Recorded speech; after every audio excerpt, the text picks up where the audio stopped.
안녕하십니까. 이용욱 의원입니다. 존경하는 파주 시민 여러분과 정론직필의 언론인 여러분께 감사의 말씀을 드립니다. 오늘 본의원에게 시정 질문을 할 수 있도록 기회를 주신 존경하는 한양수 의장님을 비롯한 동료 의원 여러분과 시민을 위한 정책 추진에 여념이 없으신 최종환 시장님을 비롯한 공직자 여러분 모두에게 감사의 마음을 전합니다. 아울러 최종환 시장님께서 최근 1차 본회의의 시정 연설을 통해 파주시정의 내년도 비전과 방향성을 분명하게 밝혀주셔서 본의원은 파주시의 내일에 큰 희망을 가질 수 있었습니다. 아무쪼록 시장님이 구상하시는 시정 목표들이 원활하게 추진되어서 한반도 평화수도 파주시의 분명한 경쟁력과 달라진 도시 위상을 내보일 수 있기를 기대하겠습니다. 지난달 정부는 위드 코로나 전환을 선언하고 단계적 일상 회복을 위한 조치를 시작하였습니다. 그러나 최근 오미크론 변이 바이러스로 인한 방역에 대한 긴장감을 늦출 수 없는 상황이 이어지고 있습니다.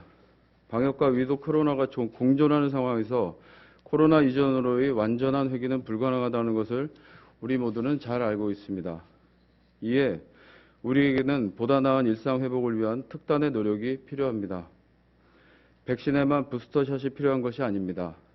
지역 경제와 서민의 삶의 온기를 위한 정책적 부스터샷이 절실한 시기입니다. 오랜 기간 방역 조치로 인해 피해를 겪어온 자영업자와 소상공인들의 피해는 물론이고 등교일수 감소에 따른 학습 결손과 코로나 분로 등 마음건강 악화, 노인과 장애인 등 소외계층의 돌봄 공백에 이르기까지 우리가 살펴야 할 일들이 많습니다. 서민의 삶 전반에 뿌리 깊게 박힌 코로나의 상처가 잘 아물 수 있도록 따뜻하게 어루만지는 시정이 필요할 것입니다. 이에 엄중한 마음으로 몇 가지 질문을 드리겠습니다. 먼저 현재 파주시는 파주 메디컬 클러스터와 운정 테크노밸리 및 미군 반환 공여지 개발 사업 등과 같은 대규모 개발 사업들이 야심차게 추진되고 있습니다. 이러한 대형 프로젝트들은 도시 발전과 경쟁력을 끌어올리고 시민들이 원하는 자족도시를 실현하기 위해 꼭 필요한 사업들이지만 최근 공공개발 사업에 대한 사회적 이목이 집중되면서 민간합동 개발과 공공환원, 이익 분배 등에 대한 국민적 관심이 커지고 있는 것이 사실입니다. 따라서 개발 사업의 성공적인 추진을 위해 공정성과 투명성의 확보가 중요하다고 판단되는데 개발 사업의 이익이 진정으로 시민에게 귀속되며 공정성이 담보되는 개발 사업 추진을 위해 파주시는 어떤 노력을 기울이고 있으신지 상세하게 답변해 주시기 바랍니다. 다음은 방역조치 완화가 극도로 위축됐던 민간 소비와 관광 수요를 촉진시킬 것이라고 예상됨에 따라 이를 지역경제 활성화의 기회로 만들기 위한 전략들이 필요하다고 생각됩니다. 파주시는 관광문화 자원이 풍부한 도시임에도 아직까지 미래 먹거리인 관광문화 자원에 대한 인식 부족으로 인해 안보관광 도시의 이미지가 고착되고 있는 실정입니다. 이제 우리 모두 인식 전환이 필요한 시기입니다. 코로나19로 인해 제한되는 해외여행의 수요가 국내 관광 수요를 폭발적으로 증가시킬 것으로 예상됨에 따라 더 많은 사람들을 파주로 끌어들이기 위한 구체적인 대응 전략들이 수립되어야 할 것입니다.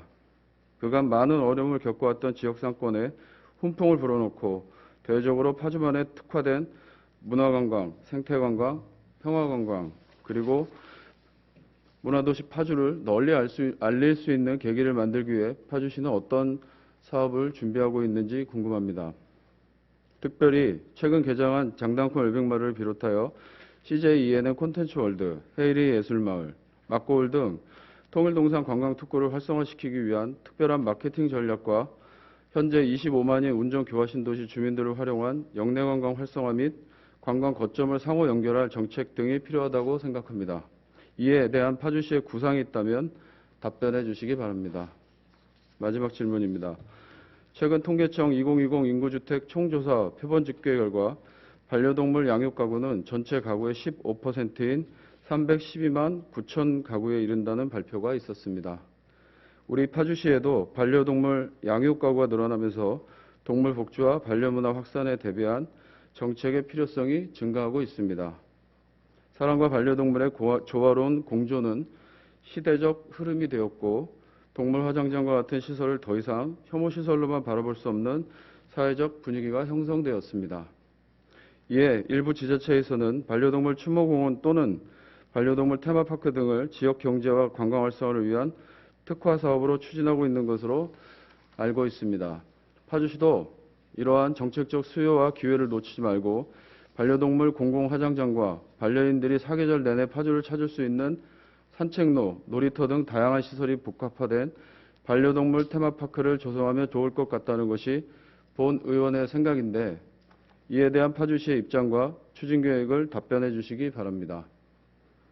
이상으로 대규모 개발 사업의 공정성 및 투명성 확보 방안과 통일동산 관광특구를 포함한 관광 활성화 전략, 그리고 반려동물 공공화장장과 테마파크 조성 계획에 대한 시정 질문을 드렸습니다. 파주시가 포스트 코로나 시대를 선도하고 지속 가능한 도약과 시민 삶의 풍요를 이뤄낼 수 있기를 기대하며 시민들이 공감할 수 있는 파주시의 구체적인 답변을 요청드립니다. 끝까지 경청해 주신 모든 분들께 감사드립니다.